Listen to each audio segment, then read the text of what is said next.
right, I'm going to show you just a couple more programs, just a couple of the things that we're going to be talking about, okay?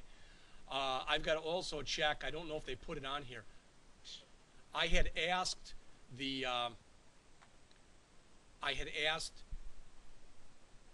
company that I got the textbooks from if they would put these two books out there for me on CourseSmart. According to them, there are no PDFs available. And I got to check and see if they're out there on CourseSmart, so I can use that. So I've got something as we're going through the stuff that's in the chapter. Okay, but I just want to show you just a little different program. Okay, I'm going to run this first just to show you what it looks like.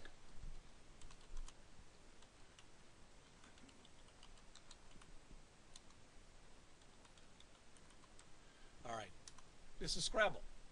Enter a word. Documentation. That's worth 18 Scrabble points, unless I added it wrong, but that isn't even the point. All right, just to show you how some of this looks a little different, notice that doesn't look really that different, but we're doing some typing here, so there's another file that's being added that's called ctype. All right, we'll get into these as we go, but notice this. That's how you do a single character. If I wanted to, because of some weird quirky thing in the version of C we're using, if I wanted to initialize this to just a blank character, I can't do this and put a blank in there. It doesn't like that. But it will take it if I just put it in there like that, without a space. Don't know why. But let me try it. Everything else I've told you today it seems like it's been a lie, so let's try that.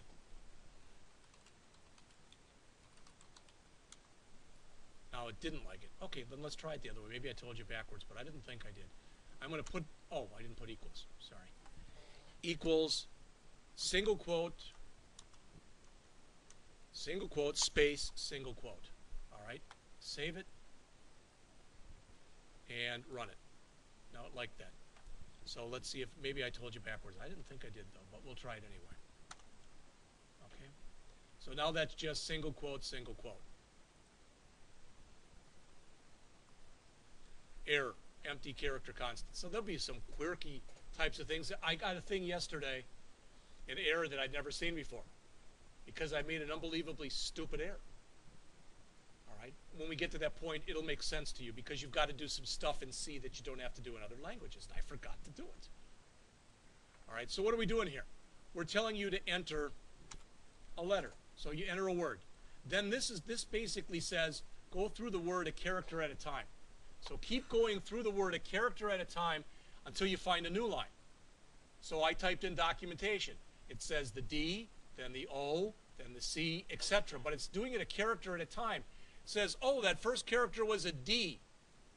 So add 2 to my Scrabble value. Then the next character was an O. So add 1 more. So that Scrabble value now equals 3. The 2 for the D and the 1 for the O. Does that make sense? So it's going through there. And when it reaches the enter key, it says it's done. So it reads through all those. So that's how many letters were in there. And I can tell real fast, you notice that what has the biggest point value? Well, look on here. Q and Z. So we're going to pretend for a second that I thought I saved it, I didn't. Somehow when I did this, I got a lot of Q's and Z's. So my word is QZ, QZ, QZ. Well, notice how my point value went up. Each one of those is worth 10 points.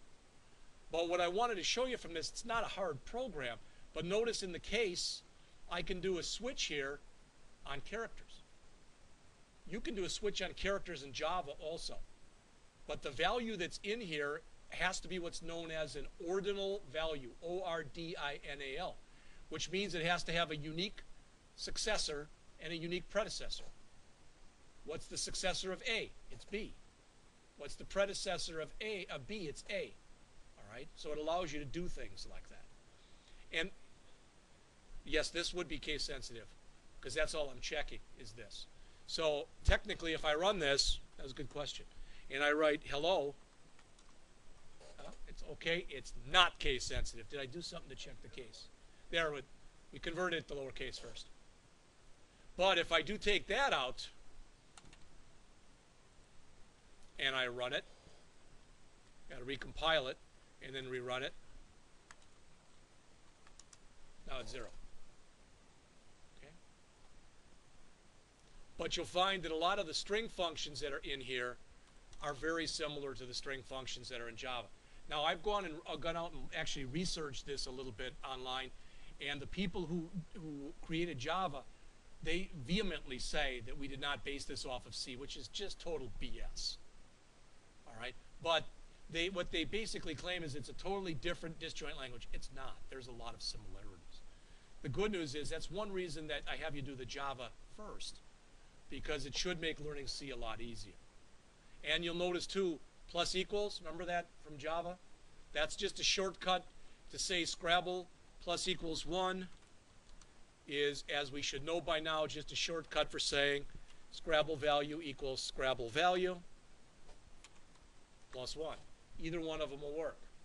I'm never going to use this one because that's too much typing, but you can. All right, it doesn't hurt anything to use that. Sure. What this says is take word, whatever we put in there for it. That's the word that we're entering. Notice there's no scanf there. So it's literally reading it in a character at a time. It's saying keep getting characters until you find a new line. Or there is some kind of a size for the buffer that it holds. It might be 256 characters. So if you break the buffer, that might be another way to break it. I don't know. Then take every character that's in there and make them lowercase, and then go through it a character at a time.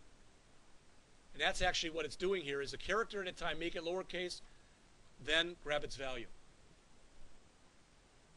It's saying add 1 to the Scrabble value based on that value. So if it's an A, E, I, etc., add 1 to it. If it's a D or a G, add 2 to it, etc. I assigned this program to the people last year, and they thought it was hard until they were doing it. It's like, this isn't a hard program. Yeah, surprise. All right. I threw a couple more of them up here. This one probably is too easy even to go over. But again, just to show you how Java-ish it is, it's stdio, and we're going to read in 3 numbers. After we read them in, get me the sum, get me the product, the minimum number, the maximum number, and the average. Notice how I made average a double. Why? Because if I didn't make it a double, if I made it an int, it would truncate anything that's on there. All right. So what do we have here? Well, notice. Enter 3 integers, %d, %d, %d. And one of the reasons my program wasn't blowing chunks before, when I told you it would, is I went back and did initializations on all this stuff. That's why I was just grabbing the initial value in there. All right. What's the sum? Add them together. What's the product? Multiply them. What's the average? What I should have really done here, just like you do in Java, is I should have went in and done that. Remember casting in Java? You cast the same way in C. So I either should have casted like this, or I should have, instead of dividing it by 3, I should have divided it by 3.0. That would have been a better way to write it. All right. But hopefully when you look through this, you see this isn't much different than Java, because it isn't. All right. Now, what's funny, and I thought this would break it, and it didn't, but I want to show you this. So this is back. I put this on the desktop. It's got a crummy name. I made it way too long, so it's called sum average prod min max.c. All right, there it is. So when I run this now,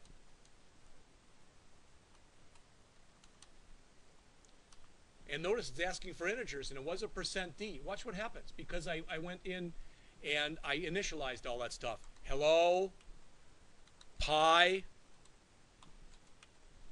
91, Jeff, and it asked for what, 3? I'm just going to put in a whole bunch of stuff. John, Mike, hello. What did it do? Well, it said hello. I can't even use that. And all 3 of these values that were in here are all illegal. So it just didn't use them. It used what I'd assigned the thing to at the beginning, which was 0.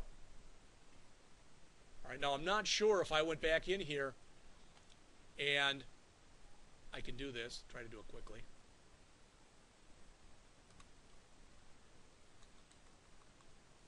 All right, I'm going to take what was in here to begin with, and I'm going to put it back in, but I'm going to comment that out so I have the right stuff in there.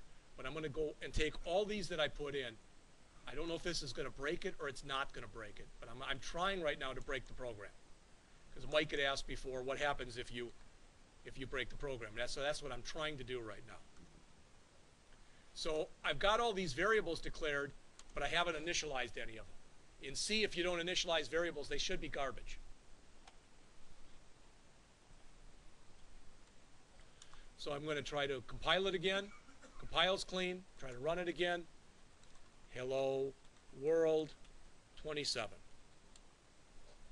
Notice the sum. It grabbed whatever garbage value was there.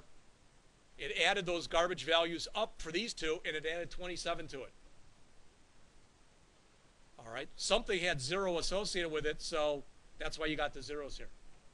So you see there was garbage in there, so it'll try to do what it can do. I'll break a program. I have no doubt I'll be able to break a program. But literally, you could all take this program that we just looked at right here, this one, get rid of this, and by making a few superficial changes, you could turn that into a Java program. You all could do that with the knowledge that you have. All right, so I'm trying to show you there aren't a whole heck of a lot of differences. All right, so let me grab a few more of these. Let's see. I don't want those. Yes. That's a lot more work. And it's actually a lot more work in Java too. Okay. Now this is one that your instructor is considering actually assigning you. All right. Why? Well, you'll see it's not a short program as you go through it. All right. So it's let me run it for you, and it'll probably make it easier for you. Then we can come back and take a quick look at it. It's called Company Pay, and it's actually got stuff in it that you already know how to do. Okay, you do. You could write this in Java. So I'm going to come back through here and type in CL company pay.c. What it is, but you have to spell it right. Company CL company pay. No, not spelled right. Did I not save it on the desktop? File. Okay. Save as desktop. Thank you. So there it is. All right. So save company pay.c. There it is. And what this supposes is that you've got a company that has 4 kinds of employees: managers, hourly workers, commission workers, and piece workers.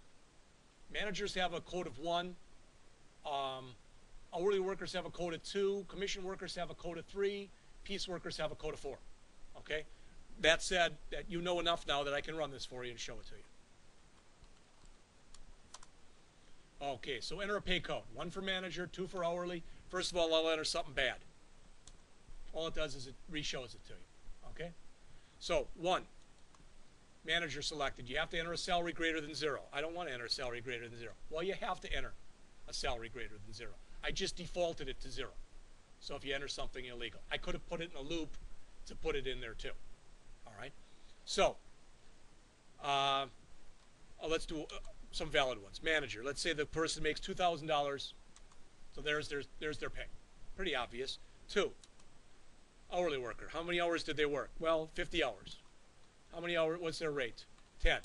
So they made overtime. Over 40 hours. That's the 550. How about the third person? Well, people who are commission workers, they make $250 a week plus 5.7% on their sales. So what's their gross weekly sales? $1,000. All right, so they made 307 bucks. Piece workers. All right, how many pieces did they make? 1,000. How much they get paid for each piece? $5. $5,000. Does all that make sense? All right, I'm done. So -1 to end. And it counts how many of each we had. That seem pretty obvious? I mean, that's one that would allow you to get back into the flow of things, etc., and do that. And, you know, yeah, can I show it to you? Yeah, but, you know, and I will quickly. But notice, for instance, I put in a lot of constants. There's my stop or my sentinel value. Rather than saying manager, I wanted to say manager instead of one because it would make my code more readable. So I used constants. Hourly commission, the commission rate, this is all stuff that could change, right? All right, so I set them all up like that. And I wrote functions in here. This is where my program didn't work.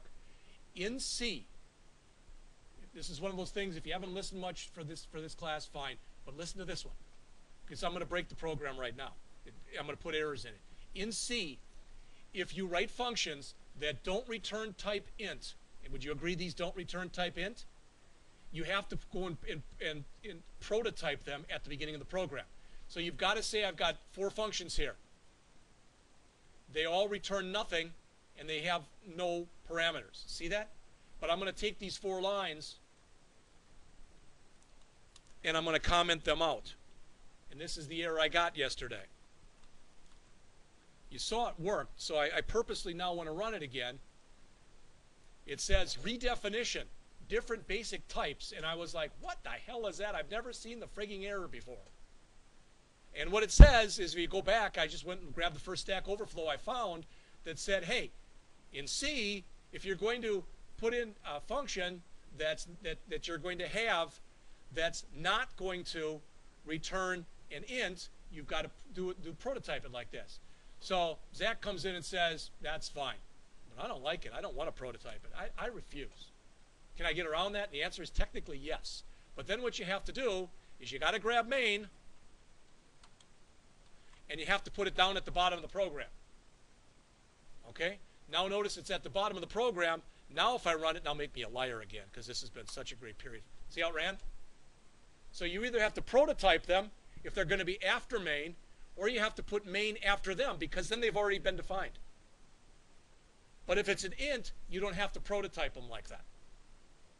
All right? But it's still recommended in C that you always prototype the functions at the top. Okay? And it's just kind of a quirky rule, but it's just a rule that the language has. Again, I can't say this to you too many times. The language first came out, the first time I ever heard of it was 67. All right, so if I do my math right, that's 47 years old. And yeah, there might be Fortran, there might be other languages, but I can't think of another language that's this old that's still being used for this many apps. And this is still the one that AT&T uses for all of their telephony code. So everything, you know, if you've got AT&T for your network, it's still the one that's being used. And most other places that are offshoots of AT&T, they're using AT&T's code directly or indirectly. There's still a majority of games and stuff that are out there that are done in C. I wish I'd asked, I had a guy that I worked with years ago, and I wish I'd have asked him for this because he had it, but he said he'd bring it in, but he never did. A guy I used to work with at AT&T named Jim, who was one of the most prolific C programmers I'd ever seen. One day I just had to ask him, I said, Jim, how did you get so good at this? And he had some real simple game a friend of his had written that was old. I mean, we're talking very bad graphics and stuff. You know, graphics that were made in DOS, basically, so you can imagine how ugly it was. But it was like a wagon game where wagons came by and you got to shoot at them. Old-fashioned, like, wagons in the days of the pioneers type of thing. And the guy gave him the source code. And he said it was about 5,000 lines. And he said over time he changed every friggin' line in that program. And he rewrote it so many ways, but when he got done, he understood the language inside now. So if you say, well, what's a really good way to, that's a good way to learn, is if you get the source of a working program. All right? But unfortunately, if it's a program that a company has that they're trying to make money on, they're probably not going to give you the source. All right? And you can say, oh, now you made it a challenge. Now I can go out on Google and try to find it. You probably can't. I'm encouraging you to try to do that. What I'm not encouraging you to do is anything illegal. Seriously. I don't want it where somebody does that and they get in trouble for it. All right. That's like years ago when I told my daughter, I don't even remember the name of that anymore. There used to be a program that was, one of you can probably tell me, that where you could illegally download music. I don't remember the name. What's that? No, it might have been Napster, but it might even been before Napster. But it was something like that. Okay, and it was illegal, and they were actually prosecuting people for this that they were catching. My kids were using it right and left. Well, Dad, you always told us that was okay. I said, no, and when the cops come and haul you away, please don't tell them that. Because they're good. At the time, they were real young. All right, they're all except my youngest will be legal in next month. All the rest of them they were like 4, 5, 6 years old. You know, but no, you don't do stuff like that. And then if you do it, if you're dumb enough to do it, don't do it and say my instructor told me I could. Yeah, it was either Napster or some clone of that. All right, but again, if you can find a working C program, the stuff that we're going to look at in here, by and large, is not really, really, really difficult. All right. What we will get to, and I can't show you that stuff because I've got it upstairs on the machine up there. But when we look at the structure stuff, it's going to be longer. It's going to be more complex. And there's 2 ways of doing it with pointers and without pointers. I'm going to show you both. All right. Why? So you have at least seen the syntax. Now, so why? Again, you might say, fine. Why are we doing the C stuff first? Just so you know. Anybody know? If I draw a big circle like this and I write in here C, and I write a big circle around it, and I write in here Objective C. All right? Does anybody know how to define that relationship?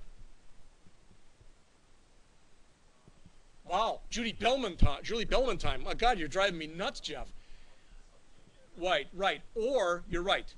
That's a subset of this, or this is a superset of this. Why am I telling you that? That means that you can write any C code you want in Objective-C and it'll still work. You're highly discouraged from doing that because what they basically have done in Objective-C is they've rewritten all the major functions to work with Objective-C. They've optimized them so they work better. But if I was either a bad programmer or a really lazy one, I could take all my C stuff and put it in Objective-C and it would still run. Yes, you're right. And a lot of times that's what people would possibly be doing. All right. But when they came out with Objective-C, you know, people think, yeah, Objective-C, you know, Mac came out with that, and they, you know, they decided they were going to use that for their. That's baloney. Objective-C has been around for quite a while, and I don't think Mac's the one that invented it. I think it's about 20 or 30 years old, but they decided to use it. And what you're going to see when we get into that, and I maybe have told you this last semester, I don't remember, but for instance, with an array is called an NS array. Anybody want to guess what the NS stands for? Next step. Does anybody know what next step is? It's an operating system. It's when Steve Jobs first left Apple, he started his own company that was called Next. Then when he got hired back in again, he brought his operating system with him, which was Next Step.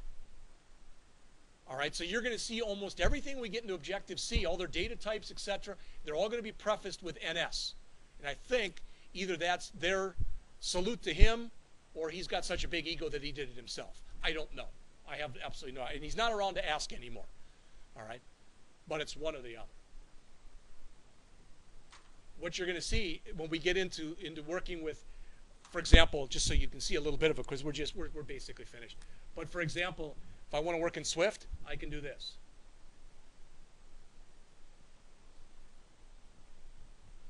Semicolons, we don't need them. But you use the word var, okay? But kind of like JavaScript,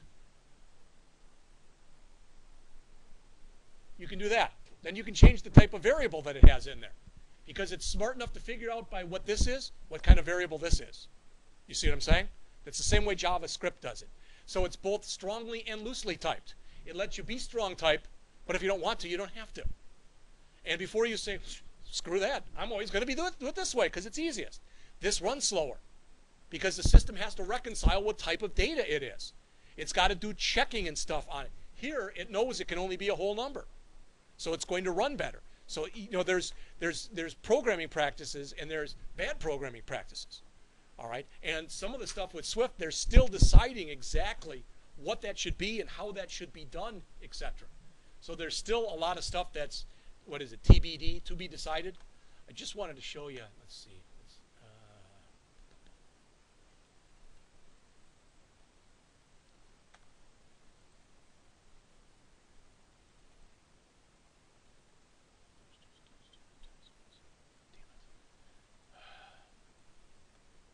Well, I'm going to do it like this.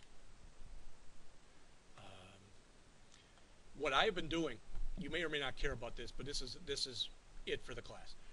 I found this place online. I actually got sent a link to this. It's a company. It's called Udemy.com. Not you to me, Udemy. Okay? And they literally offer hundreds of different classes in here. And you'll notice, especially if you just start, when you start perusing your way through here, some of them are free because they're trying to hook you in. So I took 30 of these classes over the summer, and I only paid for like 5 of them. I'd sign up for a bunch of free ones, then the next time I come in there, there'd be more free ones. Like, this is cool. Then I wanted to take this one, and it wasn't free. You can go online and you can type in udemy.com coupons, and I found one sometimes for 50% off, 60% off, 75% off, all right? And I was using those. But then those would typically expire like within a day or so.